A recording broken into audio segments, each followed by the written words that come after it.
Florian Philippot, vice-président et porte-parole du Front National, est l'invité de 24 heures en question. Je vais vous rendre à vous, peuple français. Vous ne le dites jamais très franchement. Je vais vous rendre restez à dans vous, l'ambiguïté. peuple français, votre monnaie, car il n'y a pas de pays libre qui ne maîtrise sa monnaie. C'est le pilier du programme économique de Marine Le Pen, le premier de ses 144 engagements pour la France, restituer au peuple sa souveraineté monétaire. Ils veulent à nouveau avoir leur monnaie. Il y a la souveraineté monétaire, c'est-à-dire le retour à une monnaie nationale. Avoir une monnaie, c'est un acte de souveraineté. La mesure n'est pas nouvelle, mais depuis peu, les autres candidats à l'élection la dénoncent pour affaiblir le programme économique du FN. Benoît Hamon, Emmanuel Macron ou encore François Fillon évoquent le chaos financier qu'entraînerait un tel retrait. La sortie de la monnaie européenne, le retour au franc, l'isolement de notre pays, c'est le camp de la faillite accélérée. Et ce camp-là n'a aucun titre pour défendre le peuple français. Reste que 68% des Français se disent attachés à l'euro. Bonsoir Florian Philippot. Bonsoir. Merci beaucoup d'être avec nous en direct sur LCI. Vous êtes donc vice-président du Front National, je le rappelle. Il y a en ce moment une inquiétude, alors même si elle est répercutée par les autres candidats à l'élection présidentielle, mais une inquiétude latente autour de l'accession de Marine Le Pen à l'élection à l'Élysée et avec les conséquences économiques qu'elle pourrait avoir. Si je dois la résumer en une phrase, l'idée dominante c'est elle va appauvrir la France et les Français en nous faisant sortir d'une façon ou d'une autre de l'euro et de l'Europe. Qu'est-ce que vous avez à répondre à ça ? Je réponds et je dis aux Français que ça a été théorisé par les anglo-saxons, ça s'appelle le projet peur. Project Fear, Fear Project, comme il disait au Royaume-Uni lors du Brexit, c'est-à-dire que tout s'organise autour d'institutions bancaires pour essayer de terroriser les électeurs à un grand renfort de rapports bancaires, d'économistes de banque, etc., pour leur faire peur, pour que rien ne change. Ils ont fait le même coup lors du Brexit, en leur disant si vous votez le Brexit, ce sera l'effondrement de l'économie britannique, l'appauvrissement généralisé, etc., ce qui s'est évidemment pas produit, au contraire. Ils ont fait le même coup en 2003 en Suède, quand ils ont voté par référendum sur l'accession à l'euro, en disant si vous ne votez pas pour l'euro, ce sera l'effondrement de la Suède. La Suède n'a pas voté pour l'euro, elle n'y est toujours pas, elle ne veut pas y être, et elle a 3% de croissance aujourd'hui. Donc, la seule chose que vous oubliez de me dire, c'est que... Ça, c'est l'argument de ceux qui veulent que rien ne change. Le Frexit, s'il existait, n'a rien à voir avec le Brexit, car nous sommes dans l'euro. Les Anglais, eux, ils avaient la livre sterling, donc ce n'est pas les mêmes conséquences, et ça n'est pas du même ordre. Raison de plus d'en sortir. Alors maintenant, je vais essayer d'être très clair. Tous les candidats à la présidentielle qui disent à gauche ou à droite qu'ils vont privilégier nos PME françaises, qu'ils vont faire en sorte de lutter contre les petites retraites, les petits salaires, qu'ils vont arrêter l'austérité, peut-être M. Hamon dit-il cela, qu'ils vont faire en sorte de privilégier le Made in France, le patriotisme économique, mais qui en même temps restent dans les contraintes de l'Union européenne, je le dis très clairement, ce sont des menteurs. Soit ce sont des incompétents parce qu'ils n'ont toujours pas compris, mais je ne le crois pas. Je pense que ce sont des gens intelligents. Donc ce sont des menteurs. Et ils refont tous les 5 ans le coup aux Français. On dit on va tout changer sans rien changer. Donc on reste dans la camisole de force européiste et en réalité on ne peut rien changer. Si on n'a pas notre liberté, notre indépendance, ni nos frontières, ni notre monnaie, ni le contrôle de notre budget, ni le contrôle de nos lois, qui aujourd'hui ne sont pas souveraines, il faut que les Français le sachent. Nos lois sont inférieures en droit, en puissance aux directives de Bruxelles. Eh bien, notre pays n'est pas libre et ne peut rien faire. Et il se trouve dans une situation de quasiment minorité légale. Il n'est pas majeur, il est mineur. Et il a besoin d'un tuteur, d'une tutelle qui s'appelle la Commission européenne, qui ne fait pas le boulot, puisque la Commission de Bruxelles nous a entraînés dans la zone qui fait le moins de croissance et le plus de chômage du monde. Voilà la réalité des choses. Soit il faut avoir le courage de le dire et de le faire, soit on continuera à glisser. L'Institut Montaigne estime qu'à long terme, le PIB français se contracterait de 4 à 13% et que des centaines de milliers d'emplois seraient détruits. Alors, vous pensez que c'est de la pure propagande, très honnêtement? Qui parle? L'Institut Montaigne. Alors l'Institut Montaigne a été présidé jusqu'en janvier dernier, il y a 2 mois, par M. De Castres, l'ancien PDG d'AXA, qui est un soutien de M. Fillon. Oui. L'Institut Montaigne est aujourd'hui dirigé par quelqu'un, M. Bigorgne. Figurez-vous que le mouvement de M. Macron En Marche est domicilié chez M. Bigorgne. Donc, au bout d'un moment, ce sont des juges et partis, c'est-à-dire que ces gens-là défendent des candidats. Moi, je vais créer demain un institut, je vais en donner la présidence, par exemple, je sais pas, à Valrand-Saint-Just, et puis cet institut vous dira que le programme de Macron ou Fillon, ce serait la ruine généralisée. Mais vous me diriez, c'est pas crédible et vous auriez raison. Donc, moi, je pense qu'au bout d'un moment, il faut écouter. Vous lisez en moi. Alors, non, mais voilà, il faut écouter M. Stiglitz, prix Nobel d'économie, il faut écouter les nombreux prix Nobel d'économie, les 130 économistes dans le monde qui ont travaillé sérieusement sur la question et qui vous disent, au contraire, ça permettra de relancer nos exportations. Je vous signale qu'en janvier, on a battu le record historique de toute l'histoire de France du déficit commercial, en janvier, là, et l'euro, évidemment, y est pour beaucoup. Et puis, ça permettra de relancer la croissance et donc les petites retraites qui pourront être rehaussées et donc les salaires qui pourront être rehaussés. J'entends bien, mais vous ne pouvez pas lutter contre les inquiétudes que suscite notamment à l'étranger l'éventuelle élection de Marine Le Pen. Je ne dis pas ça pour faire peur, je dis ça parce que c'est quelque chose qui est constaté par tous les économistes en ce moment. Les investisseurs étrangers s'inquiètent et donc les conséquences que ça aurait sur notre future monnaie, en l'occurrence le franc, et par ailleurs sur notre économie. Vous l'entendez quand même un peu ça? Et là aussi vous le balayez d'un... Non, mais moi, vous savez, il faut discuter avec tout le monde. Mais oui. on avait agité les mêmes peurs lors de la campagne du Brexit en juin 2016 en France. En France, on avait dit, nous, la France craint, soi-disant, le Brexit au Royaume-Uni. Et on agitait cette peur. Et puis le Brexit a été voté, et puis on n'a plus peur. Voilà, les Français ne sont plus terrorisés en se disant, est-ce qu'on va pouvoir demain aller faire du tourisme ou aller travailler à Londres? Est-ce que nos enfants pourront aller étudier dans les universités britanniques? Bien sûr que oui, ça continue. Donc on voit que cette peur, elle n'est pas raisonnable. Au contraire, moi j'ai peur, si vous voulez, si on continue avec, alors vous choisissez, Macron, Fillon, si on continue avec la même politique. Là, j'ai vraiment peur. Parce que je vois un pays qui a déjà 6,5 millions de chômeurs, 2 000 milliards de dettes, 10 millions de pauvres.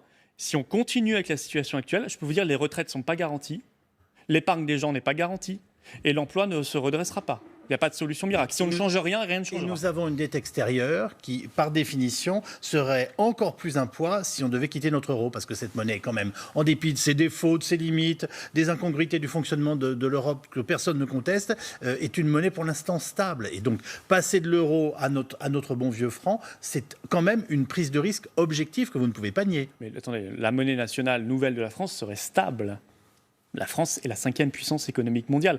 95% des pays du monde ont une monnaie nationale. Et l'immense majorité sont plus pauvres que la France. Et ils ont quand même des monnaies qui sont stables. Le poids de la dette ne serait pas le même. Non, et je pense que vous le savez très bien, Florian. Je sais précisément l'inverse. Parce que cette question a été étudiée.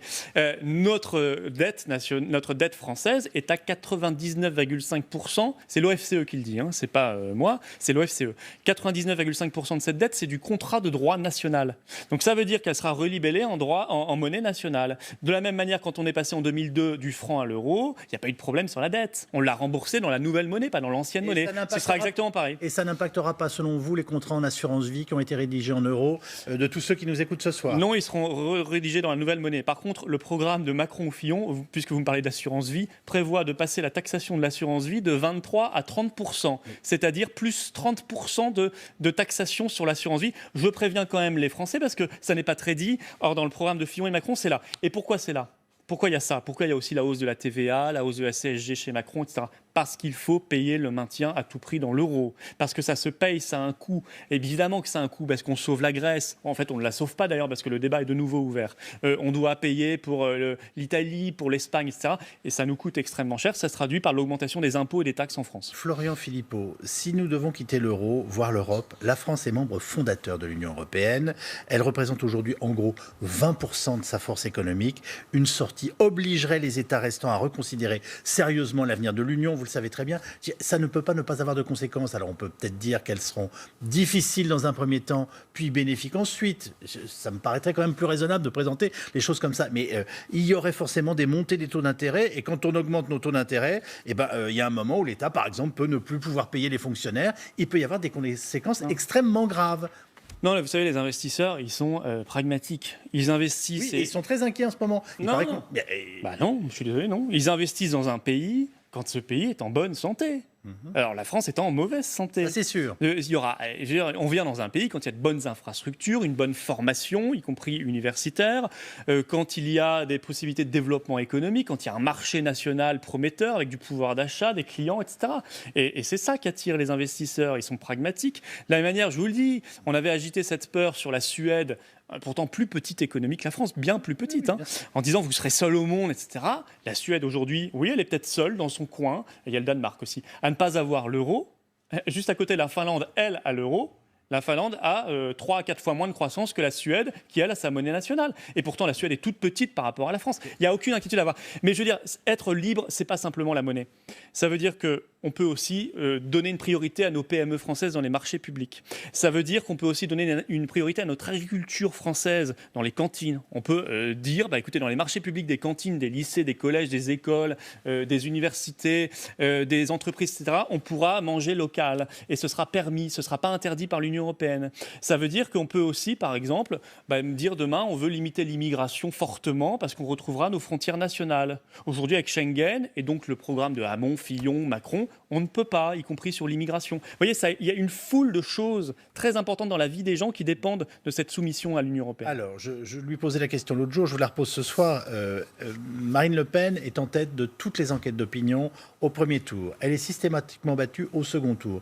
On peut toujours nous expliquer que le second tour, on ne sait pas encore ce qui peut se passer, etc. D'ailleurs, c'est ce que nous disait tout à l'heure Jérôme Sept-Marie dans cette émission. Ça doit quand même vous amener à réfléchir parce que vous êtes venu travailler, vous êtes engagé auprès de Marine Le Pen, en fait, pour l'amener à l'Élysée, pour faire d'elle une présidente de la République. Vous ne vous posez pas de questions quand vous la voyez systématiquement battue au second tour? Enfin, écoutez, je suis pour l'instant pas mécontent du chemin qui a été parcouru, puisque en quelques années, on est passé de moins de 10% à aujourd'hui premier parti de France, avec beaucoup d'élus et une grande audience dans le pays, une grande adhésion, et puis une position en tête dans les sondages, vous le disiez. Mais le second tour... Je vous pose ma question autrement. Pardonnez-moi. Que vous manque-t-il pour que les Français vous confient réellement les rênes du pouvoir? Mais vous ne savez pas ce qu'ils feront, les Français. Effectivement, le premier tour, déjà, on ne sait pas ce que ça donnera. Moi, je suis sûr qu'on sera en tête et assez largement en tête. Et que ça créera une dynamique et que le grand choix du second tour, si par exemple on est face à Macron ou à Fillon, c'est à peu près pareil, ça sera on continue, donc on glisse, on dégringole, ou on change. C'est système ou anti-système. C'est mondialisation sauvage, sans âme, sans culture, sans règles, sans frontières, sans rien, ou nation. Et coopération libre des nations. Vous voyez, est-ce qu'on a plus de travail avec Marine Le Pen? Est-ce que notre monnaie reste stable? Est-ce qu'on garantit nos retraites? Est-ce qu'on règle le problème de notre dette? Et est-ce qu'on l'améliore? C'est ça. Pensez-vous que ces questions soient réglées avec des gens comme par exemple Fillon? Il a aggravé la dette de 600 milliards quand il était Premier ministre. 600 milliards, il est responsable d'un tiers de la dette actuelle.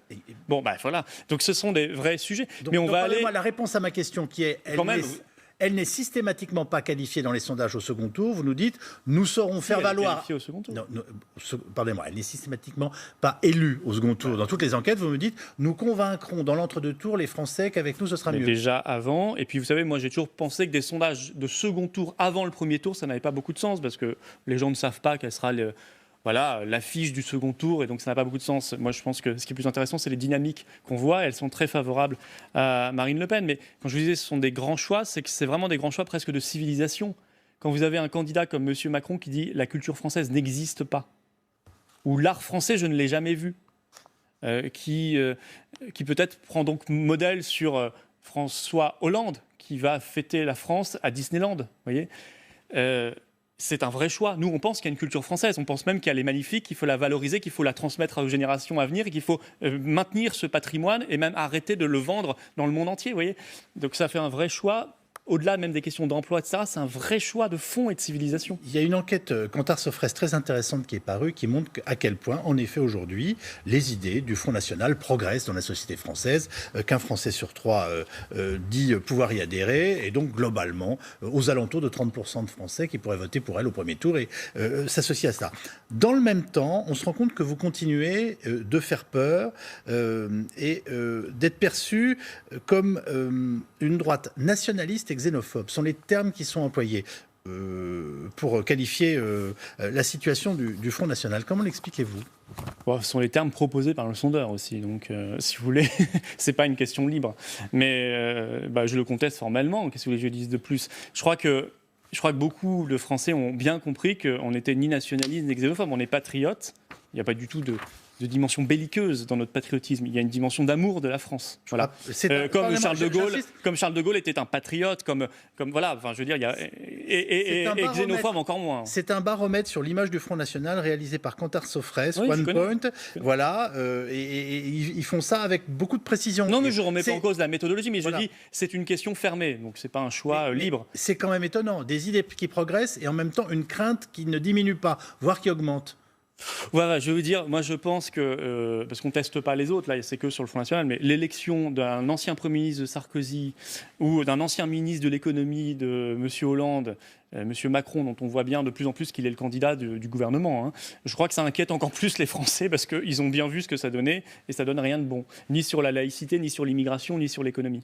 Dans la question qui lui était posée pour la journée du droit des femmes, il y a 48 heures, Marine Le Pen a finalement dit que ce qui avait de plus important pour elle aujourd'hui, en dehors des problèmes de parité qu'elle ne conteste pas, et de place des femmes dans la société française, la chose qui l'inquiétait le plus, c'était le port du voile et le port du burkini. C'est-à-dire c'est l'avancée du fondamentalisme islamiste. Je ne sais pas si on doit hiérarchiser les menaces sur les femmes, mais en tout cas celle-ci est immense parce qu'elle s'en prend à la liberté de la femme et donc à la place de la femme, à son statut. Oui, le burkini, c'est quelque chose dans le symbole d'extrêmement inquiétant. Et le fait qu'on n'ait pas pu l'interdire, moi je vais vous dire même pire que ça, que les gens aillent voir le programme de Macron. Ils verront libre expression des signes religieux dans l'espace public. Entre parenthèses, il précise rue et plage. Le fait qu'il précise plage dans son programme présidentiel, c'est évidemment une référence au burkini. Donc il est favorable au port du burkini. Moi, c'est quelque chose qui me glace. Alors... Et au-delà de ça, il y a ce café de Sevran où des femmes étaient interdites d'entrer. C'était en 2016 en France. Je veux dire, bien sûr, il y a une problématique grave et il faut libérer les femmes de cette pression. Libérer les femmes musulmanes et non musulmanes. Quand vous partez en week-end à Londres, ça vous glace de croiser des tas de femmes comme ça, partout dans les magasins, chez Harrods, dans les quartiers Oui, je pense que ça n'est pas un modèle qu'on doit importer ou laisser se développer en France. Ça ne pose aucun problème à la société britannique, qui est vive, qui a fait son Brexit que vous approuvez, je ne sais pas d'abord et qui vit très bien comme ça. Je ne suis pas certain que ça ne lui pose pas de problème, parce qu'on sait que ces thématiques étaient très présentes dans le débat sur le Brexit, et que Mme May, la nouvelle Première ministre issue du Brexit, a dit « je vais réduire par 3 l'immigration légale ». Divisée par 3. Et elle a commencé à le faire. Je signale que l'immigration a commencé de chuter au Royaume-Uni. Et ça, c'est une des conséquences favorables du Brexit, au passage, pour que les Français en soient bien conscients. Non, je suis désolé, moi, ce n'est pas le modèle que je valorise. Moi, la femme, pour moi, elle est libre, elle est l'égale de l'homme, y compris d'ailleurs, puisqu'on n'en parle pas en matière salariale, et y compris, il faudra supprimer la loi El Khomri, parce que la loi El Khomri, il faudra la retirer, l'abroger, parce qu'elle aggrave la précarité, et notamment féminine. Je voudrais juste avec vous aller au bout de l'idée que vous défendez, bien entendu, comme Marine Le Pen. Ça veut dire quoi ? Qu'on interdit tout port du voile et tout port du hijab dans notre pays ? On interdit les signes religieux ostensibles dans l'espace public, oui. Très bien. Il faut qu'on avance. Ce sont les signes issus de la loi de 2004 à l'école, mais on l'étend. On va commencer déjà par l'université et l'entreprise, parce qu'il y a beaucoup de chefs d'entreprise qui ne savent plus gérer aujourd'hui, et il faut faire rentrer la laïcité dans le code du travail. Ça aussi, on s'y engage. Il faut aider ces chefs d'entreprise et ces salariés qui ont à gérer des situations de plus en plus difficiles. Comment le faites-vous respecter ? Nos policiers qui ont autre chose à faire vont passer leur temps à s'arrêter dans les rues pour demander à des femmes de se dévoiler. Je n'y crois pas une seconde. Attendez, c'est ce qu'on avait dit à l'école en disant « mais comment on va faire ? Les enseignants vont passer leur vie à faire retirer des voiles aux jeunes filles et aux filles qui viennent à l'école voilées. » Puis ça ne s'est pas produit ainsi. La loi a été très rapidement respectée. La loi, c'est la loi. Vous savez, Marine Le Pen, elle a l'intention de siffler la fin de la récréation. Nous, la loi, c'est la loi. C'est pas optionnel. Vous voyez, c'est pas comme les autres. C'est pas quelque chose qu'on peut appliquer ou pas. Non, c'est la loi qui est votée par le peuple français ou ses représentants. C'est la loi. Donc, je n'ai aucune inquiétude sur l'application. Je pense que ça va amener de la sérénité et de l'apaisement dans la société française. Ce qui crée du conflit, de la division dans la société française, c'est le communautarisme.